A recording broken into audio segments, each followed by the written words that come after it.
शादी कर रहा हूँ तुमसे, पर कुछ सालों के बाद मेरा अफेयर भी हो सकता है। तो डिवोर्स कर दूंगा तुम्हें। तुम्हें लगता है कि मैं इतनी आसानी से तुम्हें डिवोर्स दे दूंगी? नहीं दोगी तो मैं छीन लूंगा। मैं छीनने दूंगी ऐसा लगता है? कंगाल कर दूंगी तुम्हें। और मैं देखता रहूंगा, जान ले लूंगा तुम्हारी। जैसे कि मैं वार ही नहीं कर सकती। दोनों का इंतजाम कर दूंगी, तुम्हारा और जो बीच में आएगी उसका भी। बीच में हूँ तो ये ना समझना मैं हमेशा यहीं रहूँगी। इंतजाम तुम्हारा भी हो सकता है, तुम्हारी जगह मैं लेकर ही रहूँगी। शादी के वक्त की खुशी और मिठास में ये डिस्क्लेमर नहीं होता कि आगे चलकर कभी रिश्तों में कड़वाहट या खटास आ सकती है।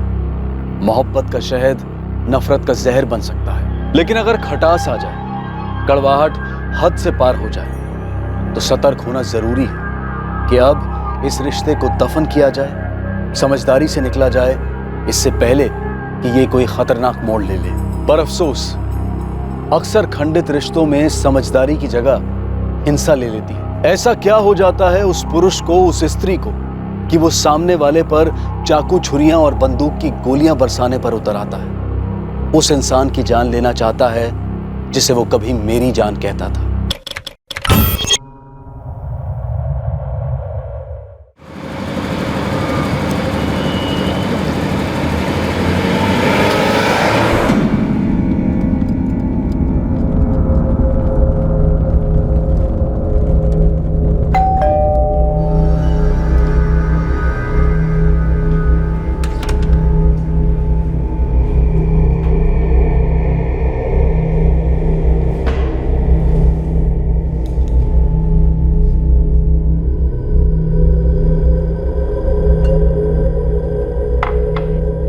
आज से रोज़ इतना ही लेट हुआ करेगा। कोचिंग क्लासेस में 3 नए बैच शुरू किया। अब तुम्हें और समय मिलेगा मेरे बिना।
मैं जानती हूं अभिषेक तुम्हें छोड़ना चाहता है,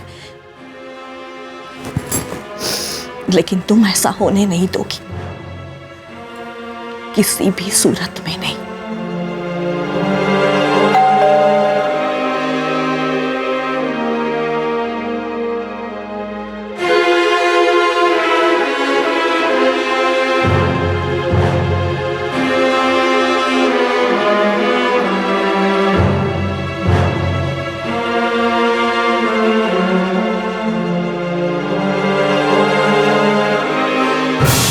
वो रात हमले की रात थी, एक जानलेवा घातक हमला, एक कत्ल होने जा रहा था। एक जान जाने वाली थी और एक जान बचने वाली थी।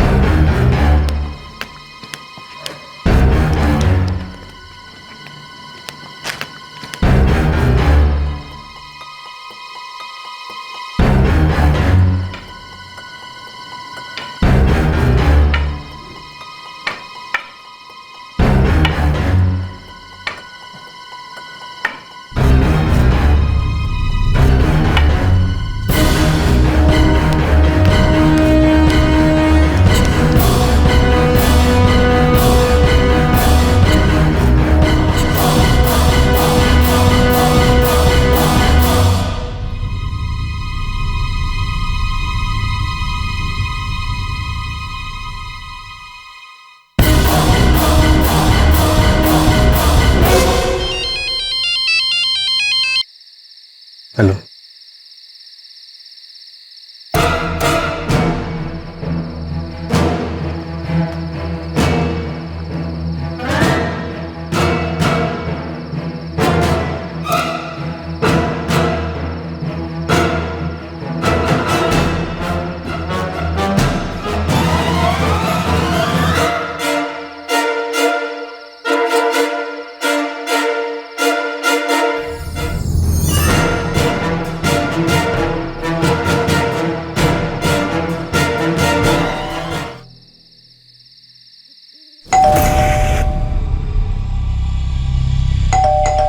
काजल, काजल, अरे देखो दरवाजे पे कोई है। इतनी रात को कौन आ सकता है? होगा यार, वॉचमैन। देखो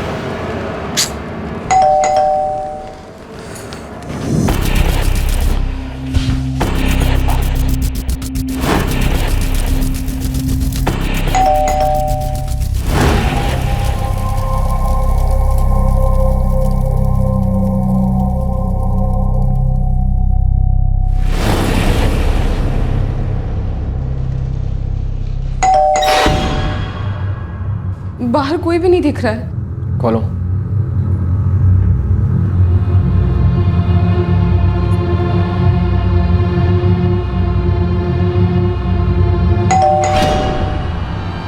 मैंने कहा ना, कोई भी नहीं दिख रहा है। किसको इतनी रात के मजाक सोच रहा है?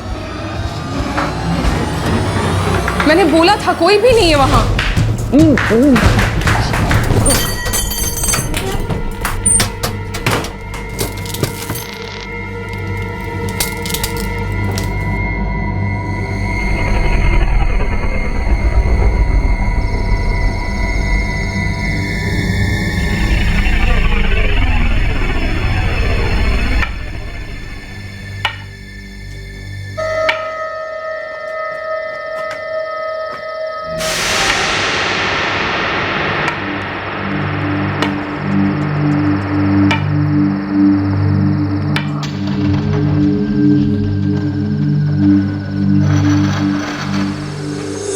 एक रिश्ते के खात्मे ने एक जिंदगी का खात्मा कर दिया था। वो कौन सी जान थी जिसे जानबूझकर छीन लिया गया था? इस टूटे रिश्ते ने असल में क्या बर्बाद किया था? और क्या बर्बादी ही एकमात्र रास्ता था? इस जुर्म की तहकीकात इस रिश्ते की तहकीकात भी थी, जिसकी जड़ें खोखली पड़ गई थी, या फिर शायद कभी मजबूत थी ही नहीं।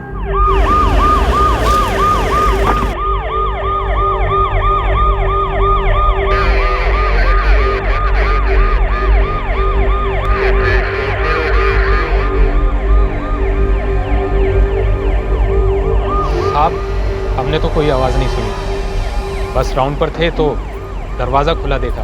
अजीब लगा तो भीतर जाकर देखा।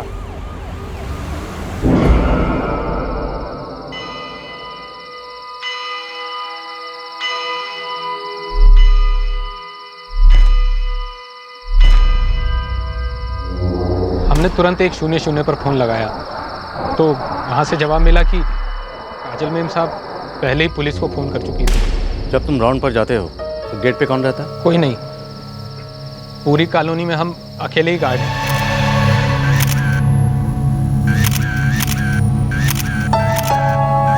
पूरी कॉलोनी का एक राउंड लगाने में तुम्हें कितना वक्त लगता है?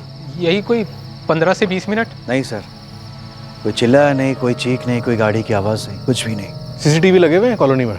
नहीं सर, पिछले 2 साल से सिर्फ बातें हो रही है, अब तक कमेटी ने कुछ नहीं किया। लेकिन हाँ, सामने वाले बिल्डिंग में सीसीटीवी है। कौन सी बिल्डिंग में? मतलब जिस वक्त तुम राउंड पे थे ठीक उसी वक्त कॉलोनी में कोई घुसा, 15 से 20 मिनट के अंदर अंदर कांड करके निकल गया। लगता तो कुछ ऐसा ही है। बचने के चांसेस हैं? सर, घर लूटा गया। यहाँ सामने बिल्डिंग में, उसके बाजू में एक ज्वेलरी शॉप है। दोनों जगह सीसीटीवी लगे हुए। उनकी फुटेज कल सुबह तक पहुँच जाएगी। पता नहीं है कपल कल की सुबह देख भी पाएगा या नहीं। दोनों ऑपरेशन टेबल में धंसते जा रहे हैं और क्रिटिकल कंडीशन। इनके रिश्तेदारों की कोई जानकारी? सर, अभिषेक राठौड़ का एक भाई है वाशी में। माँ बाप अलग रहते हैं वाशी में ही। सोसाइटी के चेयरमैन ने उन लोगों को खबर कर दी है। हो सकता है हॉस्पिटल पहुँच भी गए हो। कदम, जिस वक्त वॉचमैन राउंड लगाने जाता है ठीक उसी वक्त कोई कॉलोनी में दाखिल होता है और घर का दरवाज़ा तोड़ा नहीं जाता, खोला जाता है अंदर से। अक्सर अंदर और बाहर एक ही इंसान होता है ना। अंदर वाला सोचता कुछ है और बाहर वाला करता कुछ और ही है। या सर, अंदर वाला करता कुछ है और बाहर वाला दिखाता कुछ और ही है। एक बार ये सीसीटीवी फुटेज चेक कर लें, उसके बाद ये अंदर वाले और बाहर वाले सबसे मिलते हैं। अभिषेक राठौड़ के माता पिता कौशल्या और ब्रिजलाल, अभिषेक का छोटा भाई सूरज, सूरज की पत्नी मुस्कान, साथ ही काजल की मां कविता सक्सेना और छोटी बहन आरती सभी तुरंत हॉस्पिटल पहुंच गए। ये सभी जाने अनजाने में गवाह थे और भागीदार भी एक रिश्ते के कत्ल के।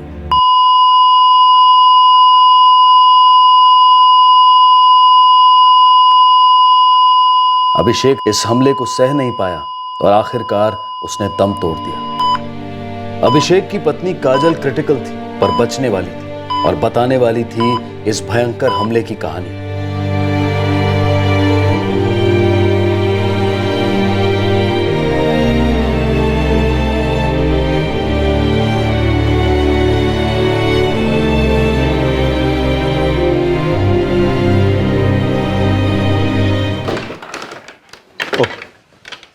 सर, अभिषेक राठौड़ तो बच नहीं पाया, काजल आउट ऑफ डेंजर है। लेकिन आउट ऑफ एक्शन भी रहेगी। चोटें इतनी सीरियस हैं कि आईसीयू के कम से कम 2 दिन कहीं नहीं गए। रिश्तेदारों से बात करके देखें, शायद कुछ पता चल जाए। रिश्तेदार न्यूज़ चैनल की तरह होते हैं कदम, खबरें कम, मशवरा ज़्यादा देते हैं। अगर हमें कोई फैक्ट देगा तो वो है बेजान खामोश सीसीटीवी कैमरा। कल सुबह दुकान खुलने से पहले वहाँ पहुँच जाओ। Right sir.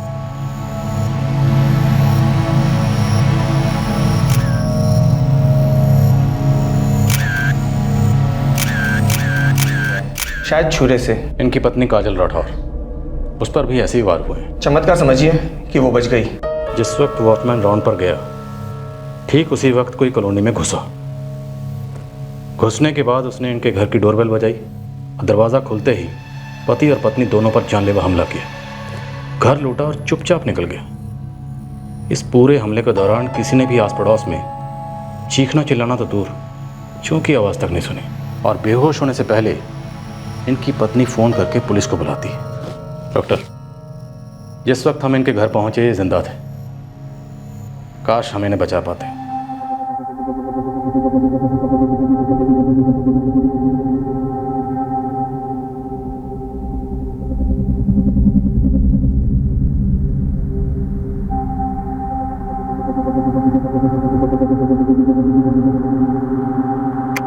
दोनों के चेहरे ढके हुए, मतलब दोनों को इस बात का पता था कि सीसीटीवी कैमरास लगे हुए। 1:05 पर वॉचमैन अपनी पोस्ट छोड़ता है और 1:10 पर ये अंदर दाखिल होते हैं। ठीक 5 मिनट बाद और 1:27 पर दोनों गेट के बाहर निकलते हैं और भाग जाते हैं। मतलब सिर्फ 17 मिनट में दोनों कांड करके रफू चक्कर हो जाते हैं। सर, सोसाइटी के पास जो ज्वेलरी शॉप है उसकी फुटेज भी है हमारे पास। 2 सीसीटीवी है वहाँ पर। ये पहली है। लगा।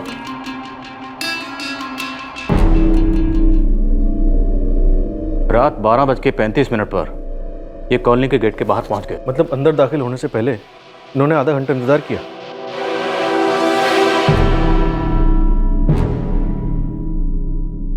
लगता है इन्हें सिग्नल मिल गया था अंदर आने का, क्लियर कट सिग्नल। इसके बाद ये दोनों कॉलोनी के अंदर घुसे होंगे। इस एंगल से इनके चेहरे साफ नजर नहीं आ रहे। दूसरी सीढ़ी लगाओ।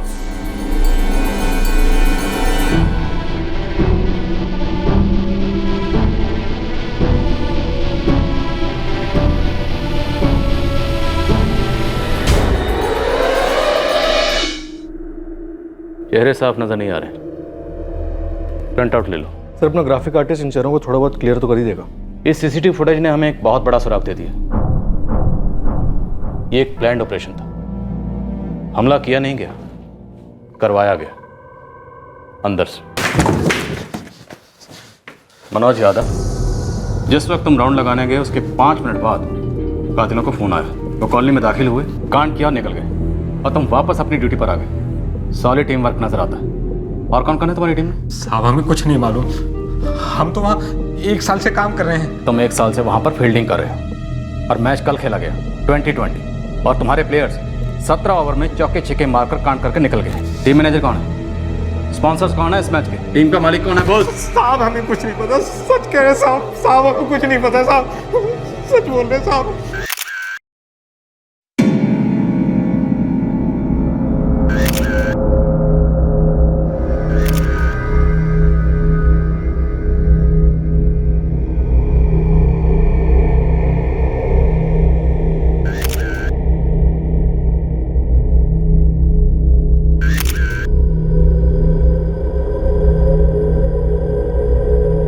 अभिषेक भैया के घर में कितना कैश रहता था, कितनी ज्वेलरी, ये तो सिर्फ काजल भाभी बता सकती है। मुझे इस बारे में कोई आइडिया नहीं। शोरूम है आप लोगों के टू व्हीलर के?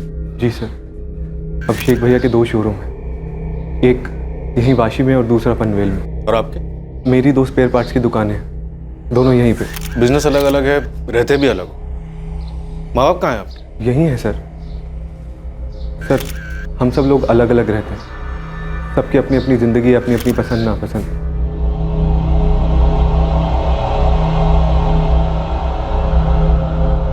4 साल हुए अभिषेक भैया और काजल भाभी की शादी को। और आपके? 1 साल। कोई बच्चे नहीं है आपके अभिषेक भैया के? नहीं। देखिए, काजल राठौड़ के सारे पैरामीटर्स नॉर्मल हैं, आप उससे कल बात कर सकते हैं। आज क्यों नहीं डॉक्टर? हमारा उनसे बात करना बेहद ज़रूरी है। समझता हूँ इंस्पेक्टर, लेकिन उसको आज ही उसके पति के बारे में बताया गया है, काफ़ी शौक में है वो।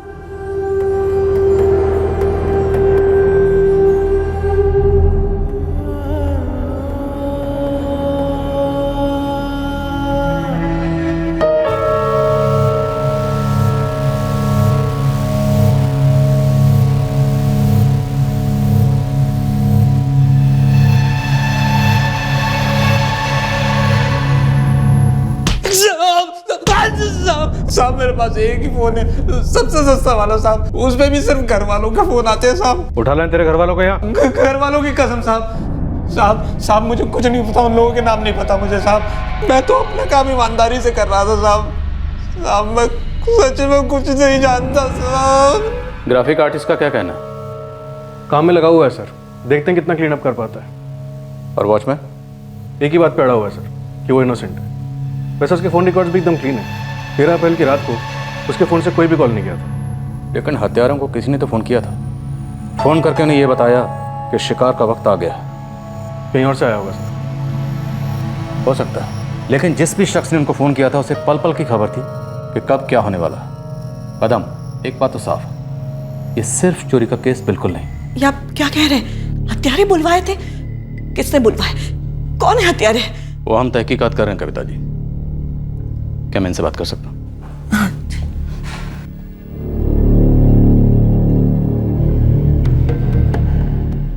काजल जी, मैं जानना चाहता हूँ कि उस रात एग्जैक्टली क्या हुआ था, क्योंकि आपके घर में दरवाजा या खिड़की तोड़कर अंदर आने के कोई निशान नहीं मिले। वो दोनों कॉलिंग बेल बजाकर अंदर आए थे। काजल, अरे देखो दरवाजे पे कोई है। रात के लगभग 1:15 बजे आपके घर की बेल बजी और आपके पति अभिषेक ने आपसे कहा दरवाजा खोलने के लिए। मैंने दरवाजे के आईपीस से देखा था, बाहर कोई नहीं था। मैं डर गई थी। इतने में मेरे हस्बैंड आए। मैंने उनसे कहा भी कि बाहर कोई नहीं है। फिर दोबारा बेल बजी। इस बार मेरे हस्बैंड ने आईपीस से देखा नहीं और सीधा दरवाजा खोल दिया। बाहर कोई नहीं था। फिर अचानक 2 लोग आ गए। उनके चेहरे ढके हुए थे। सब कुछ इतनी जल्दी हो गया सर, हम कुछ नहीं कर पाए। इसी तरह से रेंगते हुए मैंने आप लोगों को फोन किया। बस उसके आगे और कुछ याद नहीं। काजल जी, अपनी जानकारी के लिए मैं अपना सवाल एक बार फिर से दोहरा रहा हूँ। सबसे पहले जब आपके घर की बेल बजी तब आपके पति अभिषेक ने आपसे कहा दरवाजा खोलने के लिए, रात के तकरीबन 1:15 बजे। हालांकि तस्वीरें ज़्यादा क्लियर नहीं है, लेकिन थे ये दोनों। क्या आपने पहले कभी इन्हें कहीं देखा?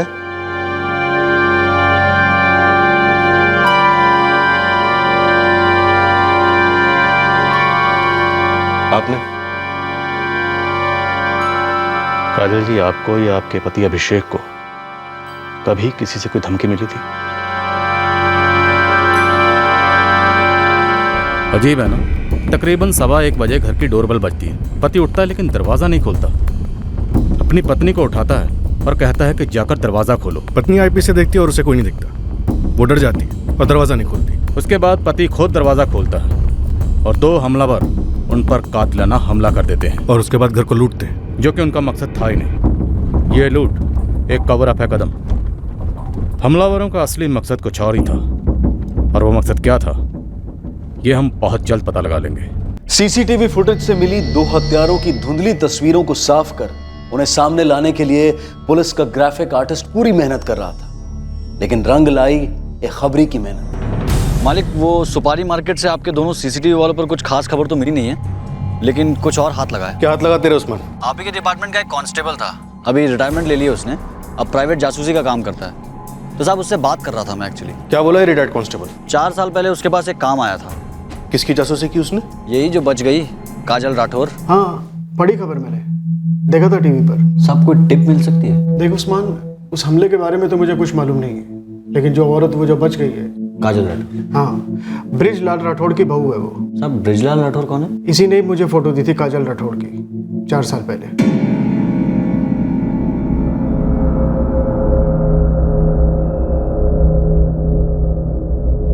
एक ससुर अपनी बहू की जासूसी करवा रहा था? नहीं सर, एक होने वाला ससुर अपनी होने वाली बहू की असली कुंडली निकलवा रहा था सर।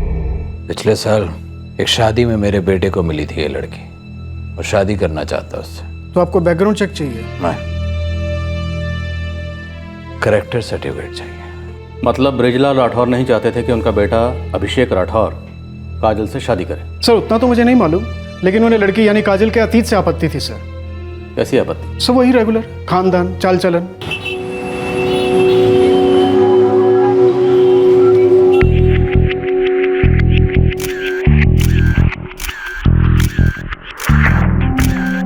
लड़की बीए पास है सर, बीपीओ में सर्विस करती है।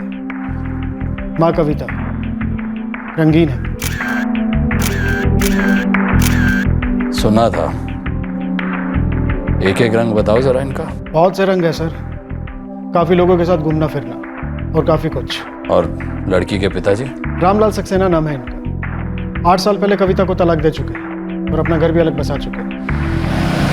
रामलाल सक्सेना ने 1 टाइम सेटलमेंट किया था कविता के साथ। अब ना तो उनका कविता से कोई लेना देना है और ना ही अपनी दोनों बेटियों से। काजल की बहन क्या करती है? आरती 21 साल की है, कॉलेज में है, बीकॉम फाइनल ईयर।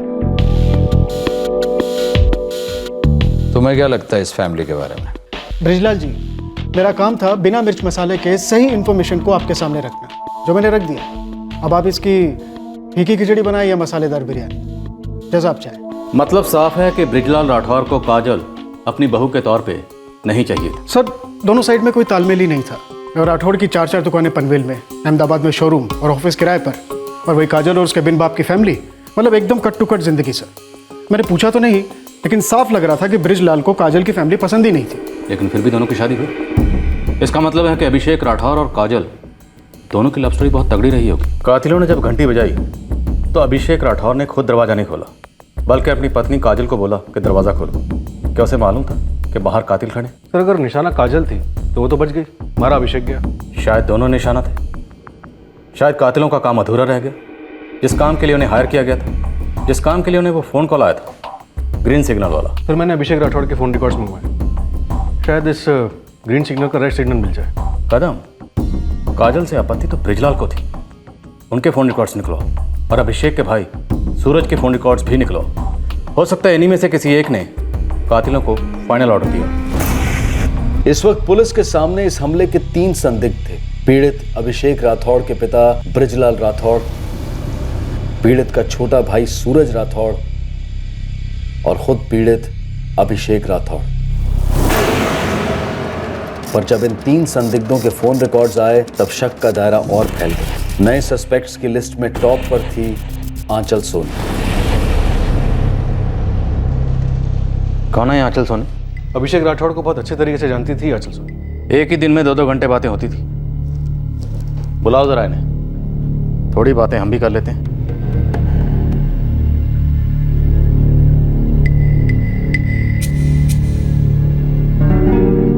तुम जानती थी ये आंचल सोनी के बारे में?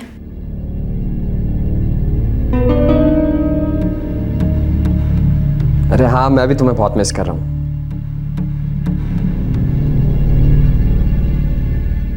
अरे अभी अभी घर पहुंचा हूँ। हाँ, वो घर पे है।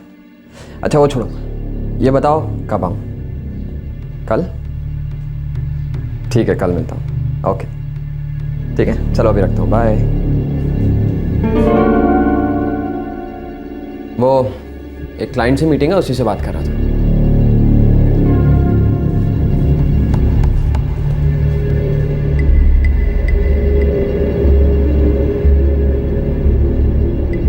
आप अभिषेक राठौर की किराएदार हैं? जी, मेरे पति प्रोफेसर जगन सोनी और मैं पिछले 1 साल से उनके घर में रह रहे हैं। आपकी अभिषेक राठौर से बात होती थी? हाँ, जब वो किराया लेने आते थे तब बात होती थी। किराया तो नॉर्मली महीने में 1 बार दिया जाता है, लेकिन आपकी तो 30 दिन बात होती थी, बल्कि एक दिन में कई बार। वो फ्रेंडशिप। फ्रेंडशिप? हाँ, क्यों? एक आदमी और एक औरत। एक आदमी और एक औरत दोस्त नहीं हो सकते, ये कहना चाहती है ना? बिल्कुल हो सकती है, लेकिन उन 2 दोस्तों में से जब एक का कत्ल होता है तो दोस्तियां टटोली जाती हैं। दुश्मनी की जड़ ढूंढने के लिए उसके सर्कल में जितने भी लोग होते हैं, मेल या फीमेल, सबसे पूछताछ की जाती है। वैसे आपके पति प्रोफेसर जगन सोनी, वो भी अभिषेक राठौर के सर्कल में थे ना? सर प्लीज उनसे कुछ मत बताइएगा प्लीज। दोस्ती के बारे में भी नहीं? दोस्ती में क्या प्रॉब्लम है? सिर्फ दोस्ती नहीं थी, प्यार करते थे हम दोनों।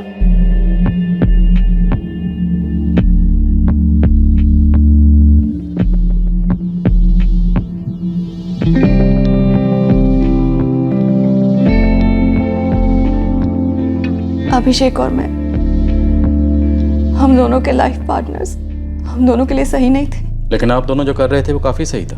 हम अधूरे थे, एक दूसरे को पूरा करते थे, एक साथ समय बिताते थे, और किसी का कोई हक नहीं बनता हमारे निजी मामले में दखल अंदाजी करने का। बिल्कुल नहीं बनता, लेकिन शादी भी तो एक कॉन्ट्रैक्ट है, हक और फर्ज का कॉन्ट्रैक्ट, आपसी सहमति से किया हुआ कॉन्ट्रैक्ट, गवर्नमेंट अप्रूव्ड कॉन्ट्रैक्ट, जिसे आपने और अभिषेक राठौर दोनों ने तोड़ा। शायद आपके पति जगन सोनी को इसकी खबर नहीं थी, लेकिन अभिषेक राठौर की पत्नी काजल राठौर को आपके इस लव की खुशबू आ गई थी। मुझे पक्का तो नहीं पता था, पर शक था कि उनका किसी के साथ कुछ चल रहा। काजल जी, एक मुश्किल सवाल है इस वक्त, लेकिन हम ये जानना चाहते हैं कि क्या आपको आपके पति से जान का खतरा था? ये कैसा सवाल है? हमला दोनों पर हुआ था, दामाद जी मारे गए और ये बाल बचे हैं बेचारी। देखिए, हमला एक मकसद से किया गया, और वो मकसद क्या है ये पता चलना इस बात पे डिपेंड करता है कि आप लोग हमें कितनी सच्ची और पूरी जानकारी दे रहे हैं। नहीं सर, नहीं, ऐसा कुछ भी नहीं था। मिसेज आंचल सोनी, जब एक शादीशुदा मर्द और एक शादीशुदा औरत एक्स्ट्रा मैरिटल अफेयर करते हैं तो उनके बीच में 2 कांटे होते हैं। पहली बात तो ये कि आप हमारे रिश्ते को, हमारे प्यार को अफेयर करना बंद कीजिए, और हमने किसी को कभी कोई कांटा नहीं समझा है। हमारा रिश्ता हमें एक सहारा देता था, कंधा था सिर्फ, बस, और कुछ भी नहीं।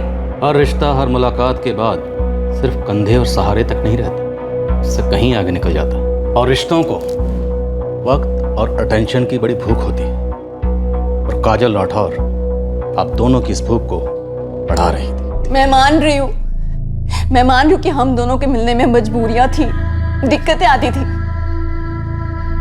लेकिन हमने उन दोनों के बारे में, काजल और जगन के बारे में, ना तो कभी कुछ बुरा बोला और ना ही कभी बुरा सोचा है, कभी भी नहीं।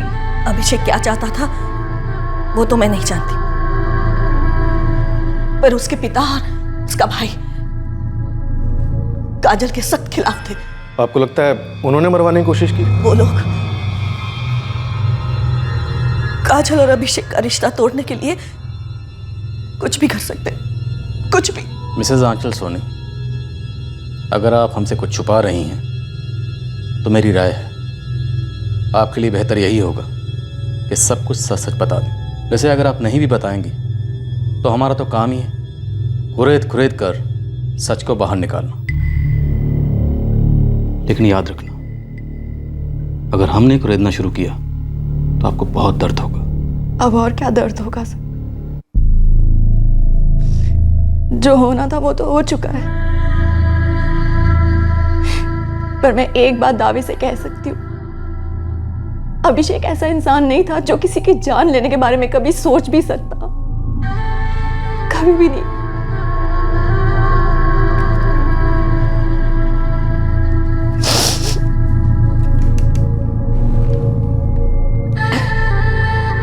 सर, मैं पहले एक घाव से निपट रही हूं, दूसरा घाव मैं झेल नहीं पाऊंगी। आप लोग प्लीज मेरे हस्बैंड से कुछ मत बोलिएगा, मेरा रिश्ता टूट जाएगा। रिक्वेस्ट। अभिषेक साहिब, वो बहुत ही कठोर था मेम साहब पे। कभी कभी मेरे को देख के तरस आता था काजल मेम साहब को। एक तरफ पति नाखुश, दूसरी तरफ उसका ससुराल वाला नाखुश। अच्छा ज्योति, ये देख, बहुत साफ तो नहीं है, पर ये लोग तेरे साहब को साफ किया है। किस्मत अच्छी तेरी मेम साहब की, बच गई। जाको राखे साई मार सके ना कोई, मैं बोलती है ना, उल्टा ही पड़ गया इनका प्लान। मारना चाहोगा मेम साहब को, अब खुद ही फंस गया। तुम इतने यकीन के साथ कैसे कर सकती हो? प्लान तुम्हारी मेम साहब को मारने का था। साहब घर घर का कूड़ा कचरा रोज साफ करती है, मुंह बंद रहता है, आँख कान खुले रहते, बस अंदर से लगा ऐसा ऐसा हुआ रहेगा ना तो ऐसा ही रहेगा। ज्योति, तुम ऊपर ऊपर से फटका मार रही हो, मुझे बारीक से बारीक कचरा चाहिए। कचरा तो मेम साहब का होता था साहब, कचरा भी और कचुम्बर भी। क्या गलत किया मैंने? गलती मेरी है और मेरी गलती तुम हो, और तुम सुधरने वाली गलती नहीं। हाँ, तुम और तुम्हारे बाबूजी तो ऐसे ही कहोगे ना। बाबूजी को बीच में लाने की जरूरत नहीं है, बता रहा हूं मैं, क्योंकि जितनी नफरत मैं तुमसे करता ना, उससे कहीं ज्यादा नफरत मेरे बाबूजी तुमसे करते।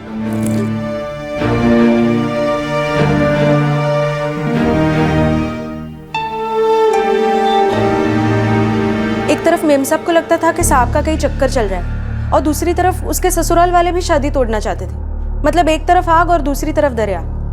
ऐसा ही था मेम साहब के लिए, बेचारी। ब्रिजलाल और सूरज को उठवाएं?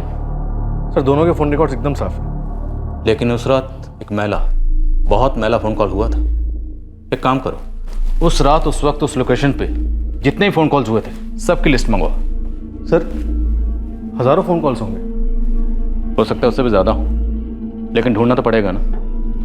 और वैसे ये कॉल काफ़ी देर रात किया गया था, इसलिए इतने भी ज़्यादा नहीं होंगे कि ढूंढ ना पाए। एक बार हमने ये नंबर ट्रेस कर लिया जिससे उन हथियारों को फ़ोन किया गया था, तो ये केस हम क्रैक कर लेंगे पक्का। हेलो। पुलिस के सामने एक साजिश भरा केस था, जिसमें एक बात साफ थी कि प्लान्ड हमला हत्या के इरादे से किया गया था। मारा तो अभिषेक गया था, पर शायद निशाना वो नहीं था।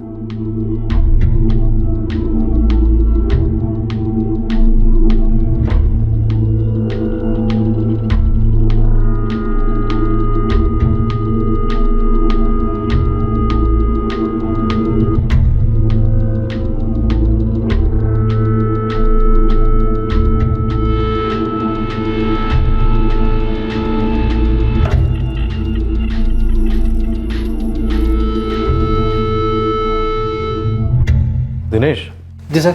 एक ये और एक ये दोनों नंबर्स 1:04 पर क्राइम सीन पर एक्टिव हुए। सर 1:05 पे वॉचमैन यादव अपनी पोस्ट छोड़ के राउंड के लिए पीछे गया था। सर, ये दो नंबर्स की लोकेशन कुंती कॉम्प्लेक्स यानी क्राइम सीन के आसपास दिखा रहा है, और ये दोनों नंबर फर्जी। मतलब साफ है कि ये दोनों फर्जी नंबर हत्यारे और उनके मालिक की पहचान छुपाने के लिए बनाए गए थे। एक नंबर हत्यारे ऑपरेट कर रहे थे और दूसरा अभिषेक राठौर के घर के अंदर से ऑपरेट हो रहा था। लेकिन सर, घर में तो सिर्फ अभिषेक और काजल थे। काजल राठौर बच गई है, लेकिन शायद बचना अभिषेक राठौर को था।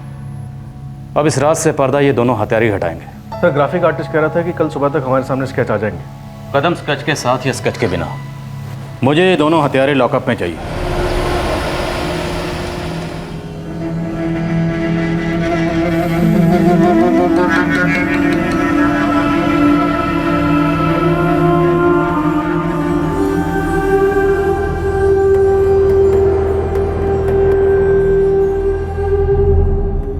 बाबूजी, आप सही थे, पहले से ही सही थे आप। काश तेरे भैया अभिषेक ने भी बात सुन ली होती, तो आज ये दिन ना देखना पड़ता। आपकी बात ना मान के बहुत बड़ी गलती की है मैंने। शादी नहीं करनी चाहिए थी। गलती हुई है बेटा, कोई गुनाह नहीं, और गलतियों को सुधारा जा सकता है। कुछ सूझ नहीं रहा है बाबूजी, कुछ नहीं समझ आ रहा है। ऐसा लग रहा है कि सबसे दूर हो जाऊंगा, घुट घुट के मर जाऊंगा एक दिन। क्या हुआ जी?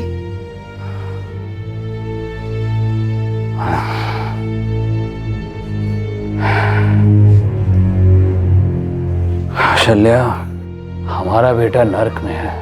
मिलने भी नहीं आता, हमेशा परेशान रहता है। कितना बदल गया है अभिषेक, कितना खुश रहता था, खुशियां बांटता था सबको। मुझसे अब देखा नहीं जाता जी। कुछ करना होगा कौशल्या,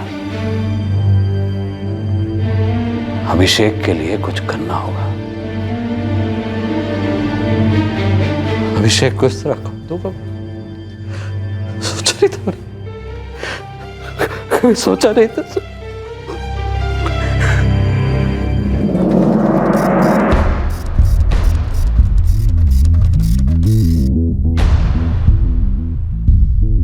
सर ग्राफिक आर्टिस्ट अपना बेस्ट यही दे पाया। अब हमें अपना बेस्ट करना है। लेकिन सर तस्वीरें अभी भी काफी धुंधली हैं। तस्वीरें कितनी भी धुंधली क्यों ना हो, मुजरिम ज्यादा देर छुप नहीं पाएंगे।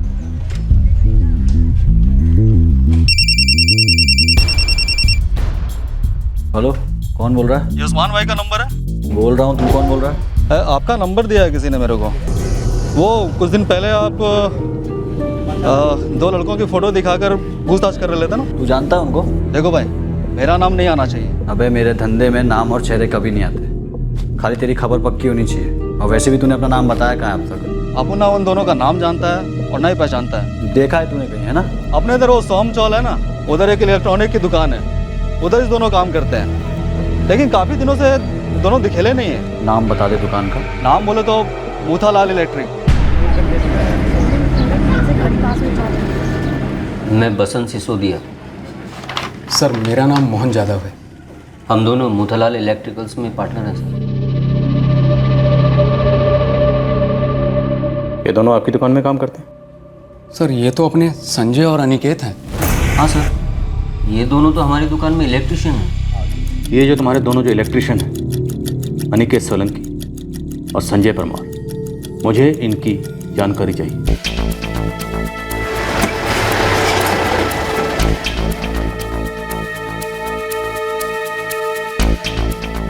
हाँ साहब, वो मेरी खोली है। अनिकेत और संजय को भाड़े पे दी थी, लेकिन वो अचानक से चले गए, कुछ बोला नहीं। एक्स्ट्रा चाबी है? हाँ है ना साहब। पड़ोसी ने कहा कि संजय और अनिकेत दरवाजा खुला छोड़कर निकल गए, तो मैंने जाकर वहाँ ताला लगाया।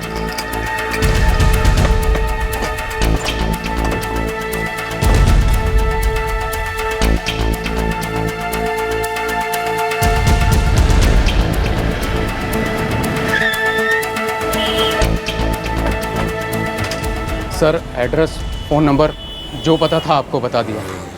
हाँ साहब, पिछले 1.5 साल से काम कर रहे थे यहाँ दोनों। इतना मालूम है कि अनिकेत शादीशुदा है, लेकिन संजय के बारे में कुछ फिक्स नहीं है। अब उनके घर वाले कहाँ रहते हैं, कौन से गांव से हैं, इसका हमें पता नहीं। पता इसलिए नहीं है क्योंकि तुम पता कर नहीं रहे। सर ऐसा नहीं है। मुझे उन दोनों की जानकारी चाहिए, वो भी जल्दी से जल्दी। जी। एक मर्डर हुआ है, एक साजिश रची गई है, और तुम दोनों ऐसे पेश आ रहे हो जैसे कि तुम्हारा कोई लेने देना ही नहीं है। फोटो मिले उनके? नहीं सर। कोई फोटो नहीं, कोई फॉर्म नहीं, कोई कागज नहीं। ऐसे रख ले तो लोगों को काम पर, और जब वो लोग कांड करके निकल जाते हैं तो पल्ला झाड़ते फिरते हो। नहीं चलेगा, उठो गल्ले पर से और लग जाओ काम पर। चलो। सर, दुकान के मालिक तो एकदम ठंडे, उनसे संजय और अनिकेत के फोटोग्राफ्स तो मिलने से रहे। मैंने मोबाइल कंपनी को रिक्वेस्ट भेजी है, उनके फॉर्म्स में से फोटोग्राफ निकाल कर भेजने के लिए कहा है। इनके फ़ोन रिकॉर्ड्स क्या कहते हैं? सर इनके फ़ोन रिकॉर्ड से भी इनकी फैमिली का कुछ भी पता नहीं चल पा रहा है। राठौड़ परिवार से भी इनका कोई कनेक्शन नहीं बन पा रहा, और इस आंचल सोनी से भी।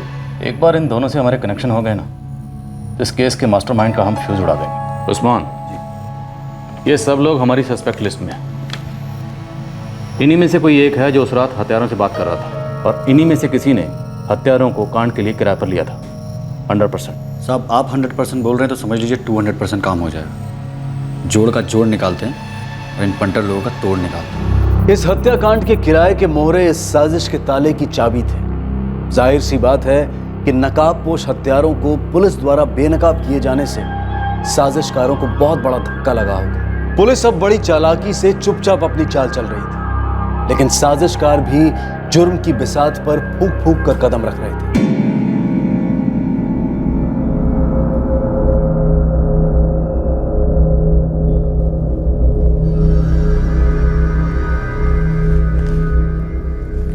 पुलिस स्टेशन गई थी?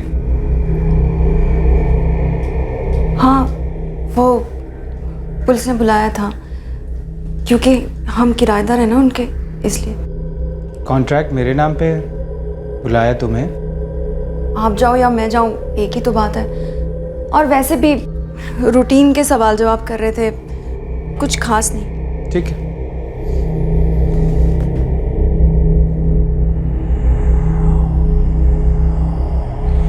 किराया अब काजल उसकी पत्नी को देंगे ना?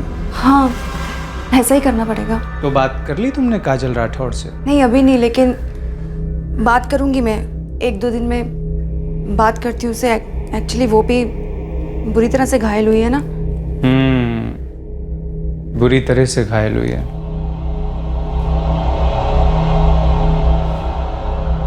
मैं कर लूंगा बात किराए की।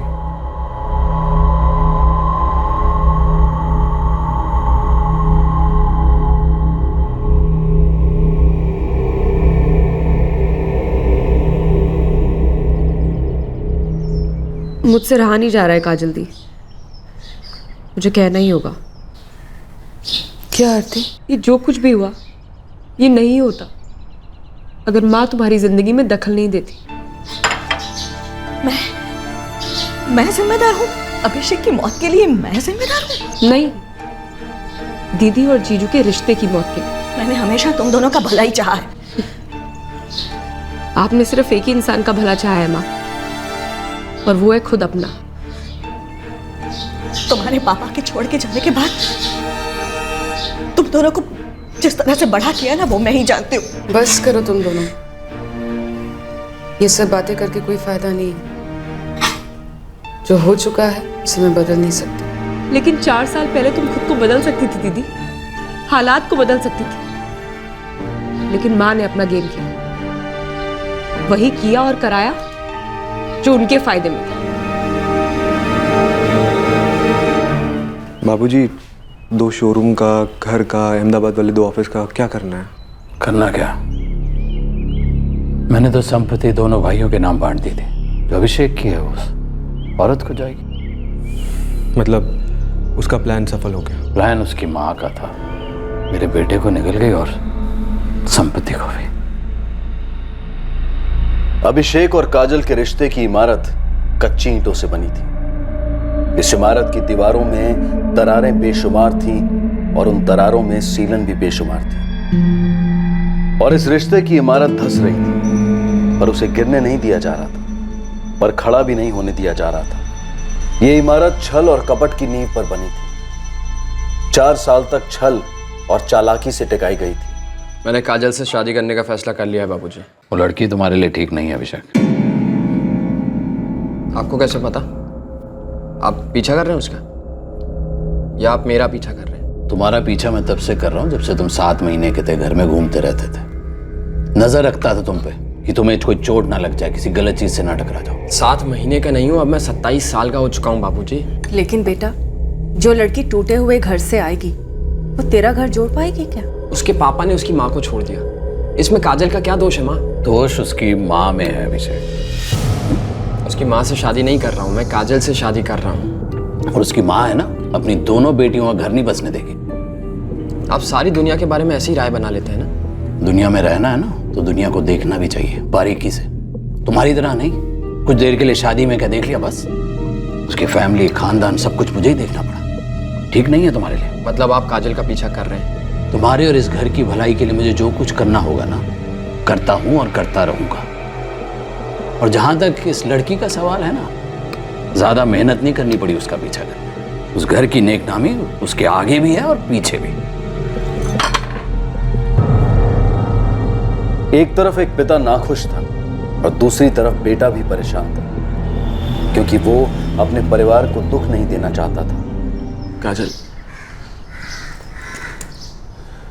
मैं तुमसे बहुत प्यार करता हूँ, लेकिन मेरी बात समझने की कोशिश करो। हम अपने घर वालों को दुख देकर अपना सुखी संसार कैसे बसाएंगे? I'm sorry। लेकिन मैं सॉरी नहीं कहूंगी, ना तुमसे, ना अपने आप से, और ना मेरे अंदर पल रहे हमारे बच्चे से। माँ ने तुमसे क्या कुछ नहीं कराया काजल दी, कठपुतली की तरह नचाया, और तुम उनके हर पैंतरे का शिकार बनती गई। तुमने पहले क्यों नहीं बताया?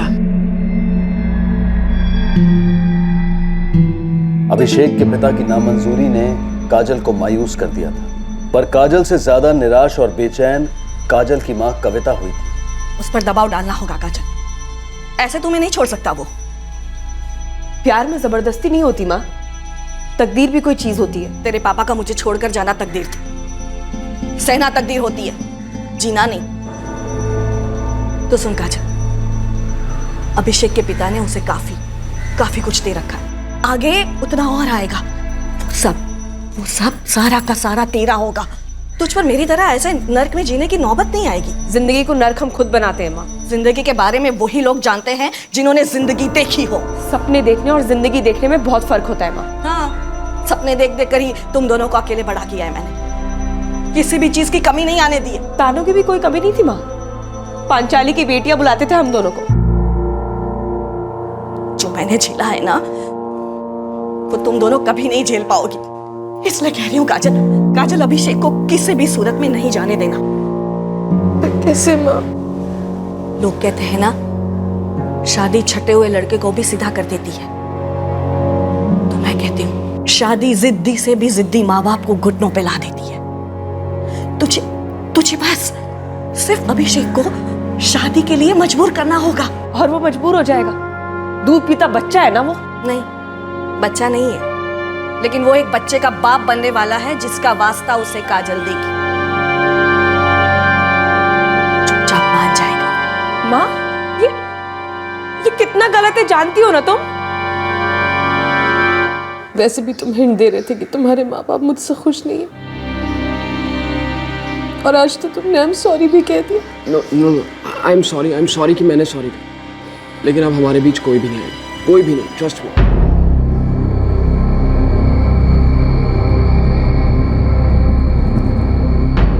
कविता का सिखाया हुआ और काजल का बोला हुआ प्रेगनेंसी वाला झूठ अपना काम कर गया।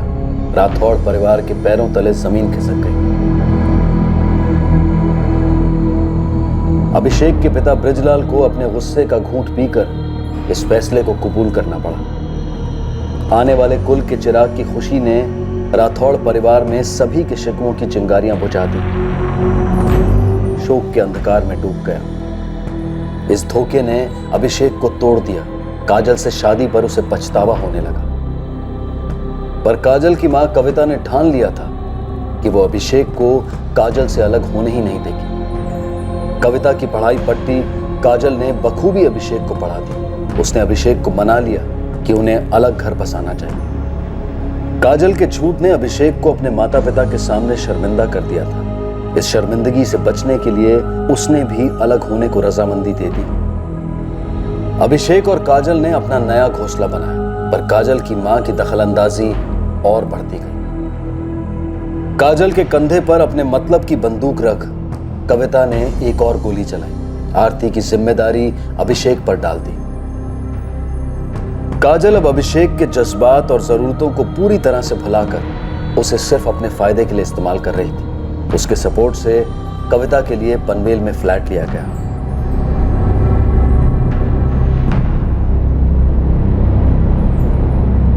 एडमिट करो काजल दी, तुम दोनों एक दूसरे के लिए बने ही नहीं थे। इन सब बातों का क्या मतलब है? वैसे भी तुम तो आजाद पंछी की तरह माल मुझे छोड़कर उड़ गई, अपनी मर्जी से शादी कर ली, घर बसा लिया। मैंने अपना घर बसाया दी, किसी का घर तोड़ा नहीं। माँ के हाथों की कठपुतली नहीं बनी, ना अपने पति को कठपुतली बनाया जैसे तुम अभिषेक जीजू को बनाने की कोशिश कर रही थी। बस कर आरती, बोलने तो दी। आज के बाद शायद ये बात कभी ना हो, पर क्या तुम जानती थी तुम्हारी जोड़ तोड़ और चालाकी से परेशान होकर अभिषेक जीजू कहीं और सुकून पा रहे थे। आंचल सोनी, तुम लोगों की किराएदार। सुकून का तो मैं नहीं जानती, पर मैं जानती थी कुछ तो चल रहा है। तुम अपनी जिंदगी नहीं दौलत बटोरने में लगी थी दी। तुम और माँ दोनों अभिषेक जीजू की एक एक प्रॉपर्टी, एक एक बिजनेस, हर कीमती चीज बेचना चाहती थी तुम दोनों। लालच की पट्टी बंदी थी तुम दोनों की आंखों पर। ना आरती, क्या बोल रही है तू? डर का अंधेरा था, हर वक्त डर लगा रहता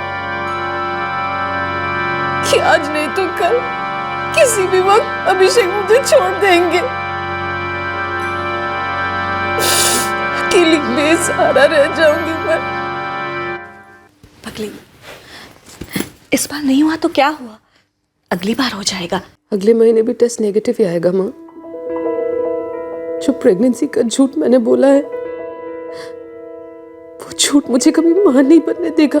चुप कर, ऐसा सोचना भी मत, कहना भी नहीं। वो झूठ तूने अपनी जिंदगी बनाने के लिए बोला था। मेरी जिंदगी तो बेकार रही है माँ। अभिषेक मुझसे अलग होने की बातें कर रहा है। मेरा अफेयर होना हो क्या फर्क पड़ता है? तुम्हें जो चाहिए था मिल गया ना, तुम्हारी माँ को जो चाहिए था मिल गया। अब क्या चाहिए तुम्हें? मुझे बच्चा चाहिए, क्या तुम्हें नहीं चाहिए? 4 साल पहले मिली थी ये खुशखबरी, आज तक जश्न मना रहा हूं। अभिषेक, मैं प्यार करती हूँ तुमसे अभिषेक। प्यार और झूठ पानी और तेल की तरह है काजल। तुम्हारे झूठ ने तुम्हारी जिंदगी बना दी और मेरे प्यार ने मेरी जिंदगी बर्बाद कर दी। ऐसा नहीं होना चाहिए था, डिवोर्स दे देना चाहिए था मुझे तुम्हें। देखो, जो हुआ उसे भुला दो, एक नए सिरे से शुरू करते। हाँ, जिंदगी की शुरुआत नए सिरे से कभी भी की जा सकती है। एक झूठे रिश्ते को दफनाना जिंदगी की नई शुरुआत है। डिवोर्स तुम्हें और मुझे दोनों को आजाद कर देगा।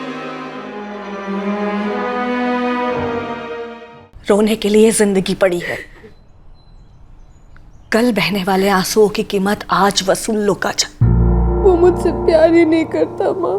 तो क्या तुम अपने आप से प्यार करना बंद कर दोगी? कभी नहीं। अभिषेक की अहमदाबाद में 2 दुकानें हैं, उसे तुरंत बेच डालो और उसकी एफडी करवा लो।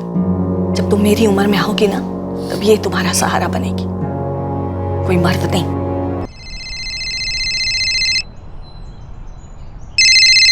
जी बाबूजी। वो अहमदाबाद वाली प्रॉपर्टी बेच क्यों रहा है तू? मैं बेच रहा हूँ? नहीं बाबूजी। खबर मिली है मुझे कि वो सेल पर चढ़ाई गई है। कहीं तेरे पीठ पीछे वो लड़की तो नहीं है सब कर रही? अभिषेक तो रहे नहीं, पर इस सब में तुम्हें क्या मिला काजल दी? ताई, काम हो गया है, मैं जाऊं? हाँ जा। साहब, आपके संजय और अनिकेत तो पूरा स्पॉट लगा के रखा है। अब क्या दे रहा है उस्मान? शॉक। बोल। साहब, वो अटैक पहला नहीं था। पहला अटैक कब? उस रात के 2 रात पहले 11 अप्रैल को भी सर इन दोनों ने ट्राई किया था। तुझे कैसे पता?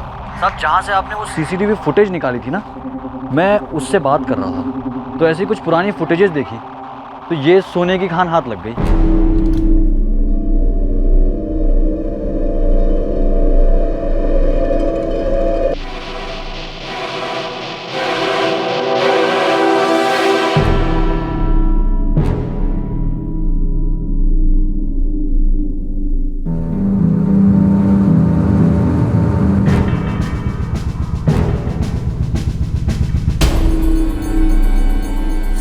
प्लान शुरू होने से पहले छोड़ दिया उन्होंने। शायद शिकार पूरी तरह से तैयार नहीं था, इसलिए शिकारियों को अभिषेक और काजल के घर पहुंचने से पहले ही रोक दिया। लेकिन आप ये सब मुझसे क्यों पूछ रहे हैं? क्योंकि 11 अप्रैल की रात को ये दोनों हमलावर आपकी कॉलोनी के बाहर देखे गए, फिर इन्हें किसी ने फ़ोन किया और ये लौट गए। ये आप क्या कह रहे हैं? हमें जब पता चला हम भी इतने ही चौंक गए थे। तो काजल जी, 11 अप्रैल की रात को 12:50 के आसपास आपके घर पे क्या होता? हमारे घर पर कुछ होता ही तो नहीं था सर, क्योंकि वो घर ही नहीं रहा था। फिर भी याद कीजिए। वही हुआ जो 13 की रात को हुआ और जो पिछले कई रातों से होता आ रहा था। क्या? रोज अभिषेक काम से लौटते, फिर हम चुपचाप खाना खाते, फिर अभिषेक बेडरूम में अपने सेल फोन पर लगे रहते। रोज मुझे शक होता कि वो उस लड़की को मैसेजेस तो नहीं भेज रहे। रोना आता, थोड़ा रो लेती, फिर थोड़ा सो भी लेती। इसके अलावा कुछ नहीं होता था। काजल जी, अभी तक हम इस हमले का सस्पेक्ट आपके पति अभिषेक राठौर को मान रहे, लेकिन हमारी तहकीकात में अभी तक उनके खिलाफ कोई सुराग सामने नहीं आया। अभिषेक हमेशा कहते थे जितनी नफरत वो मुझसे करते, उससे कई गुना ज्यादा नफरत उनके बाबूजी मुझसे करते। आपको उन पर शक है? पछतावा है, गलती मेरी तो थी।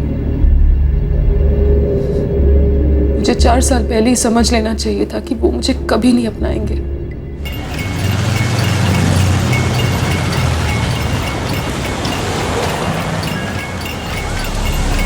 देख उस्मान, मेरा नाम नहीं आना चाहिए। फॉर्म भर के दूं क्या तेरे को?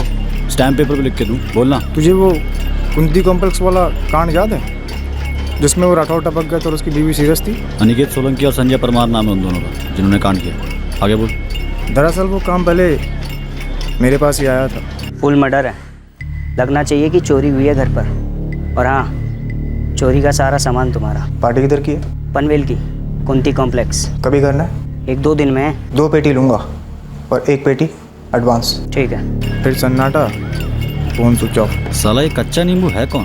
है कोई नील कुमार का क्या नाम है, रीत चौकी पुलिस थाने में उसका रिकॉर्ड है। छोटी मोटी चोरी चकारी करता है, फर्स्ट टाइम था उसका ये। फट गई होगी साले की, तभी तो तेरे को बदली में भेज रहा था। कदम, इतनी गहरी साजिश, इतनी फैली हो? साहब ये साजिश तो मतलब प्याज के छिलकों के माफिक निकलती जा रही है। अब हम इस प्याज को छीलेंगे नहीं, सीधा काटेंगे। और जब हम काटना शुरू करेंगे तो सबसे ज़्यादा तकलीफ उसी को होगी जिसने ये साजिश रची है।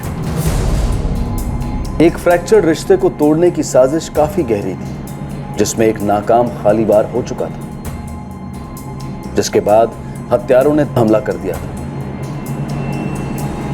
पर क्या इतनी प्लानिंग के बाद भी यह हमला कामयाब कहा जा सकता था? अब पुलिस इस केस के मोहरों के अतीत को खंगालने लगी ताकि इस साजिश के रचनाकारों की हकीकत सामने आ जाए।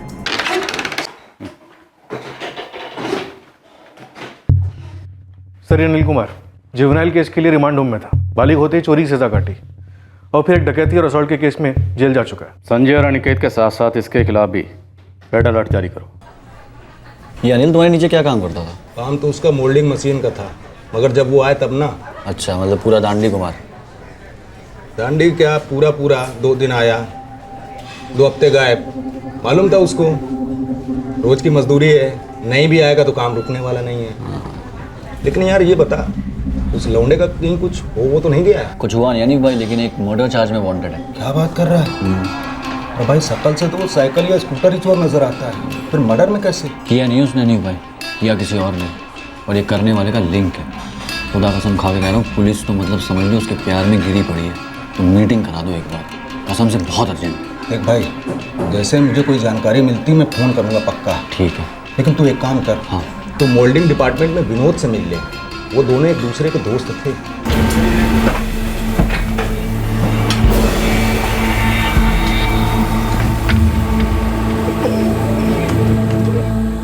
हर मशीन का एक अहम स्क्रू होता है जो उस पूरी मशीन को बांध कर रखता है। वो निकालो तो पूरी मशीन ढेर हो जाती है। फैक्ट्री वर्कर विनोद इस केस का वही स्क्रू साबित हुआ। हाथ लगाते ही साजिश का पुर्जा पुर्जा खुल गया।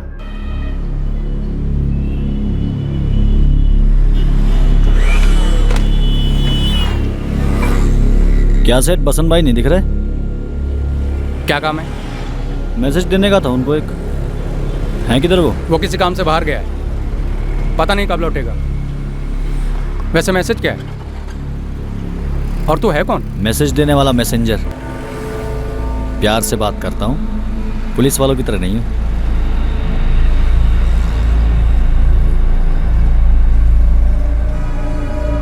सुन, वो शर्मा जी ने पंखे के लिए बुलाया था, जरा देख के तो आ।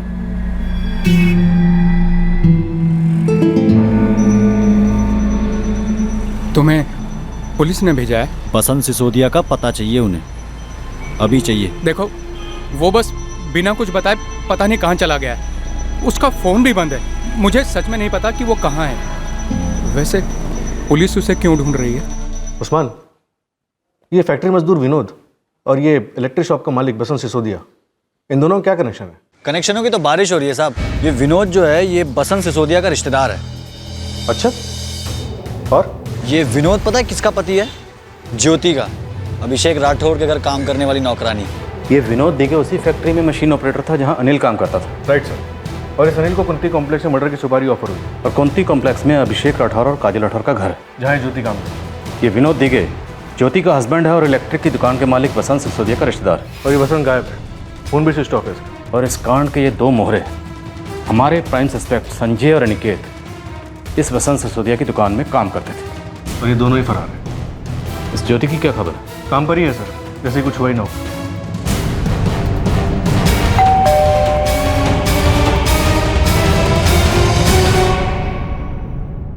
उठाओ इस विनोद दिगे को, लेकिन ध्यान रहे इसकी पत्नी ज्योति को बिल्कुल खबर नहीं होनी चाहिए। साहब कुछ तो बोलिए ना साहब, बात क्या है साहब? साहब आप ऐसा कैसे लेके जा सकते साहब? सच में साहब मुझे कुछ नहीं पता। तुम्हारे बाद हमें बहुत से लोगों को इस कुर्सी पे बिठा के पूछताछ करनी है, इसलिए हमसे ओवरटाइम मत करवाओ। जो भी है सब सच बता दे। मैं फिर वही बात दोहरा रहा हूँ साहब, वो अनिल मेरे साथ काम करता है साहब, तो हम लोग कभी कभी रोटी वोटी खा लेते थे, दो बातें हो जाती थी, उसके आगे कुछ नहीं साहब। इसके आगे क्या है, इसके पीछे क्या है, वो हम बहुत जल्दी पता लगा लेंगे।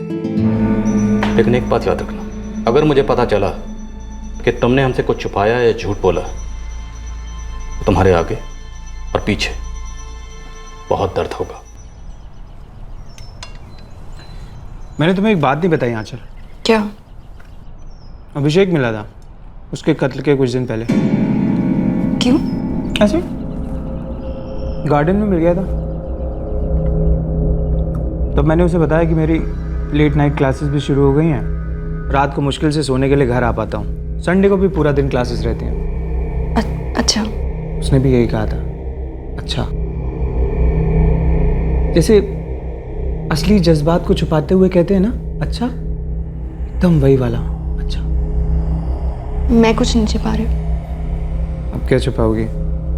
अभिषेक तो रहा नहीं। एक दूसरे के आंचल में छिपने से अफेयर नहीं छिपा करते हैं आंचल।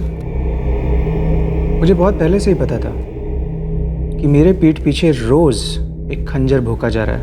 मुझे ये भी पता है कि तुम्हें पुलिस स्टेशन क्यों बुलाया गया था। हम दोनों में बस बातचीत ही होती थी, जिससे दिलों को चैन मिलता है, सुकून मिलता है। बहुत ही आदर्शवादी रिश्ता था ना तुम लोगों का। स्पिरिचुअल, मेंटल कनेक्शन, हाँ, फिजिकल कनेक्शन। तुम्हारी ये जस्ट गुड फ्रेंड्स वाली जो स्टोरी है ना, खून से लिखी गई है। सुनने में तो ये भी आ रहा है कि खून तो दरअसल अभिषेक का होना ही नहीं था। निशाना तो उसकी पत्नी काजल थी, जो कि पता नहीं क्यों उसे छोड़ नहीं रही थी, ये जानते हुए कि तुम उसे पहले ही चुरा चुके हो। मैंने उसे नहीं चुराया। हम दोनों किसी को दर्द नहीं देना चाहते थे। सिर्फ काजल को जान से मारना चाहते थे ना? आप कुछ भी बोले जा रहे हो। मुझे इस बारे में कुछ नहीं पता था। मैं सोच भी नहीं सकती थी कि अभिषेक इस हद तक जा सकता है। हर कोई हर हद तक जा सकता है। ये बात तुमसे अच्छी तरह कौन समझेगा?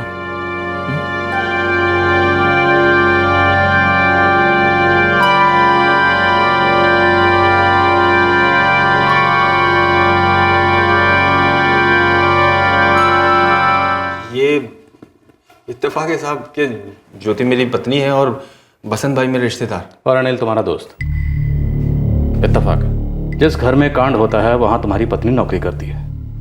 जिस इलेक्ट्रिक दुकान के दो मुलाजिम किराए के हत्यारे हैं, उस दुकान का मालिक तुम्हारा रिश्तेदार है। जिसने इस केस की सबसे पहले सुपारी उठाई और मुकर गया वो तुम्हारा दोस्त है। और हम कल पैदा हुए, सब इत्तेफाक है।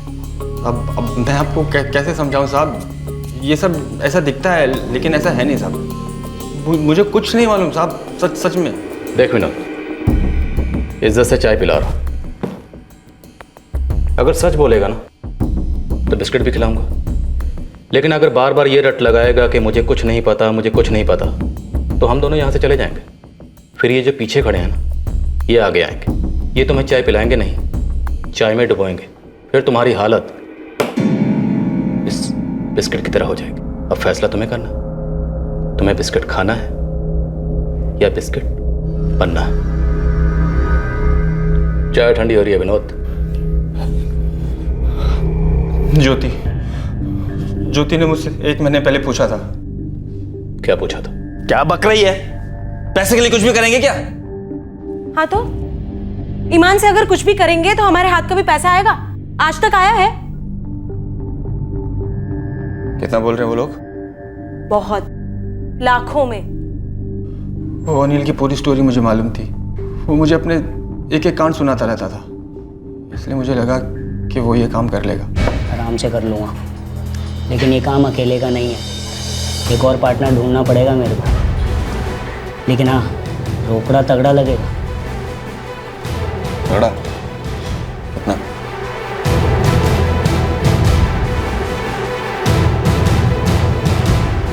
आधा है एडवांस। मतलब ये पूरा मेरा। अब मेरा जो पार्टनर होगा उसको अलग से देने होंगे। पूरे 1.5 लाख रुपए थे साहब। 1.5 लाख लेकर अनिल हवा हो गया। तो ढूंढा नहीं उसे? ढूंढना शुरू किया था साहब, फिर छोड़ दिया। क्यों? दूसरे पुलिस वाले उसे ढूंढ रहे थे चोरी के केस में। तो इस अनिल की जगह आ गए अनिकेत सोलंकी और संजय परमार। हाँ साहब। बाकी सब एक तरफ, ये बता इसमें तुझे कितना मिल रहा? बहुत मतलब बहुत तगड़ी पार्टी पसंद भैया। आप बस 2 बंदे दिलवा दो काम के लिए। 2 लड़के हैं, भूखे, बहुत ही भूखे। जो कहोगे वही करेंगे। कौन है दोनों? ये मतलब भरोसे के आदमी है ना? संजय और अनिकेत नाम है। मेरी दुकान पे दोनों इलेक्ट्रिशियन हैं। भरोसे की गारंटी मैं देता हूँ। काम का होना ना होना तकदीर का खेल। वैसे काम कल रात को ही करना है।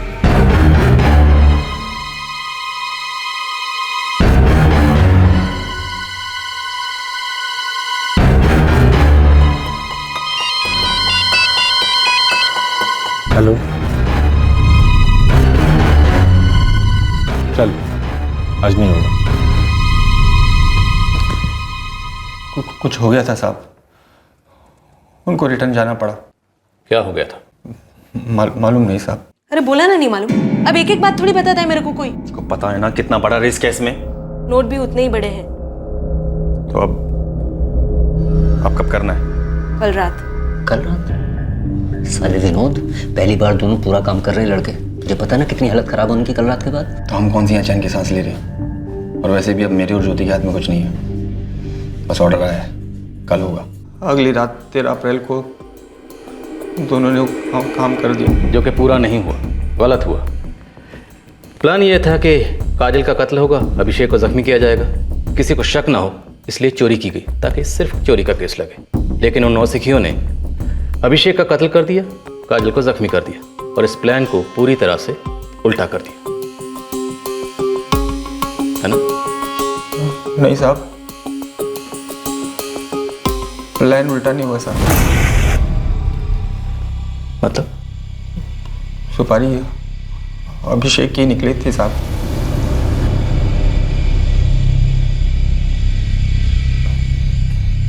किसने दी थी सुपारी? इस कांड का मास्टरमाइंड काजल मैम साहब। रेत की तरह काजल को अपनी जिंदगी हाथ से फिसलते हुए दिखने लगी। अभिषेक डिवोर्स की बात छेड़ चुका था, ऊपर से उसका आंचल सोनी के साथ अफेयर चल रहा था। वो मुझे मार डालेगा ज्योति। तो अब आप क्या करना चाहती हैं मेम साहब?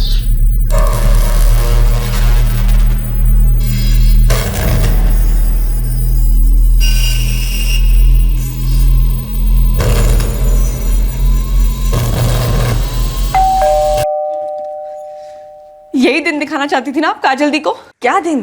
क्या बक रही है? पुलिस ने गिरफ्तार कर लिया काजल दी को अभिषेक जीजू के खून के लिए। जो आपकी ट्रेनिंग के बिना तो होकर ही नहीं पाती। नहीं आरती, इस बारे में मुझे कुछ नहीं मालूम। मुझे ये कबूल करने में अच्छा तो नहीं लग रहा, बट फिर भी कर रहा हूं। हमने ये तो अंदाजा लगा लिया था कि एक चोरी का नहीं बल्कि मर्डर का केस है, वेल प्लान्ड मर्डर। लेकिन ये अंदाजा बिल्कुल नहीं लगा पाए थे कि आप निशाना नहीं, निशानेबाज हैं। 11 अप्रैल को अटैक प्लान किया गया था, पर वो नहीं हो पाया। हेलो। आज नहीं हो पाएगा। लेकिन हम तो पहुंच चुके हैं। मेरे हस्बैंड अभी तक नहीं आया, ऑफिस में ही है। 1-2 दिन के बाद ही हो पाएगा। तुम लोग जाओ। चल, आज नहीं होगा। वैसे वो फर्जी नंबर वाला फोन कहाँ है जिससे आप 11 अप्रैल की रात को अनिकेत सोलंकी से बात कर रही थी?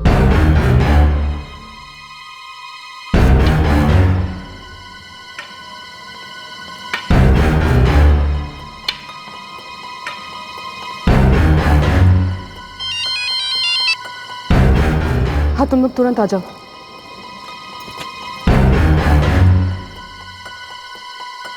तेरह अप्रैल की रात की असलियत अब देखने को मिलने वाली थी। अब तक जो भी दिखा था वो था जो काजल ने कहा था, सच नहीं।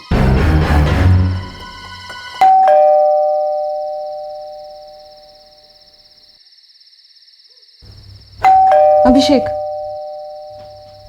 दरवाजे पर कोई आया है। इतनी रात गए कौन हो सकता है?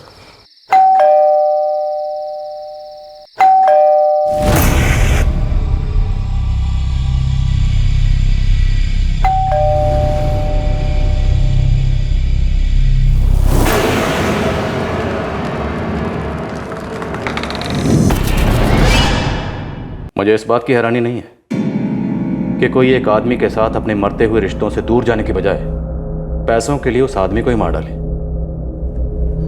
हैरानी इस बात की है कि गुनहगार आप निकली। वो मुझे जीते जी मार रहा था। तो आप उसे छोड़ सकते थे। मुझे समझ में नहीं आता, जब दो लोग अपनी मर्जी से, अपनी खुशी से एक दूसरे के साथ रहने का फैसला कर सकते हैं, तो अपनी मर्जी और अपनी खुशी से एक दूसरे से अलग होने का फैसला क्यों नहीं कर पाते? आपके पास ऑप्शन था। अगर आप ये ऑप्शन चुनती तो आज आपके पति अभिषेक राठौर जिंदा होते और आप यहां हमारे सामने नहीं बैठी होती।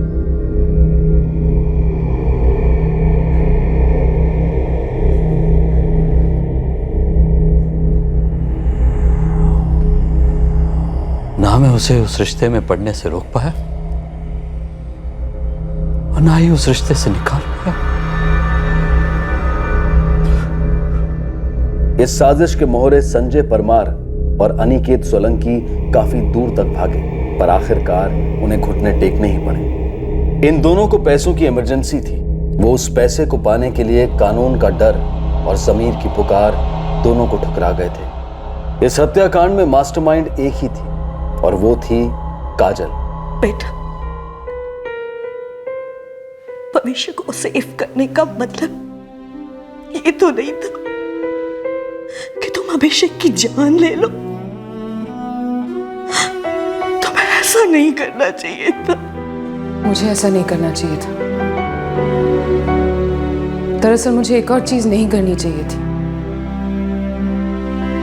अपने फैसलों की लगाम आपके हाथों में कभी नहीं देनी चाहिए थी। माना आपने मुझे कत्ल करने की सलाह नहीं दी, पर मेरे अंदर के ज़मीर का कत्ल तो आप ही ने किया ना माँ। धीरे धीरे बचपन से लेकर आज तक देखो, मैं पूरी तरह मर चुकी हूं और अब हमेशा के लिए यही दफन रहूंगी।